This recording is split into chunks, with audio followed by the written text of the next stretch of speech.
Happy Vlogmas day 15. I got myself up straight in the shower, had a bit of a scrub and washed my hair and all that jazz because I had a doctor's appointment. Turns out I showed up an hour too early, so then I went home, blow dried my hair and brought Bobo into Nick's for a coffee.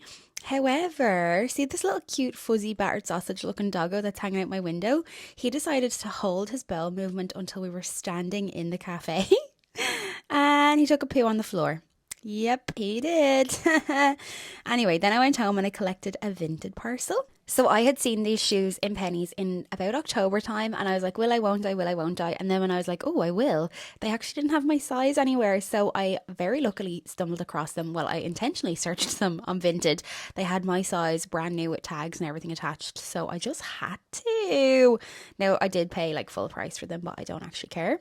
Then I took my bottles and my cans to the recycling bank and I had to get my nanny some milk also. It was actually her birthday, so when I dropped her down her milk, I made her a birthday cup of tea and then her sister was there and we just all had a big chin wag. Then I wasn't feeling well. As I said, I was in the doctor's and everything this morning, so I went home and I actually fell asleep for 2 hours, which I was going to say isn't like me, but I have a chronic illness and it sometimes does happen. So I went to bed for like 2 hours, got up and remembered I had my Butler's chocolate from yesterday in my handbag.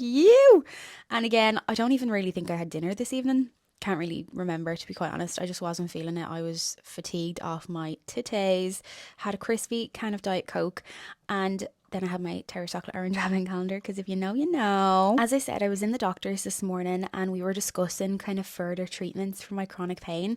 So if you don't know, I was diagnosed last year at the age of 30 with fibromyalgia after complaining of chronic widespread pain flare-ups for close to probably 7 years. I've tried Amatsu, acupuncture, massage, cupping. I've tried all the painkillers, all of the rubs, all of the creams, even prescribed ones. I have tried cold plunges, hot plunges. I've been sent for MRIs, cortisol injections, and I was even studied in like a group analysis thing in St. Vincent's Hospital. Then they actively took cartilage samples out of my body through keyhole surgery and sent that off for analysis. I've done physiotherapy, I've tried all of the holistic approaches, and yeah, sometimes I just still feel like there's a fire inside of my body and I've been ran over by a wheelie bin truck. And it's so contradictory because they say that movement really helps it, and as you know, I love going to the gym, but sometimes my pre-gym snack is painkillers just to get me through the session.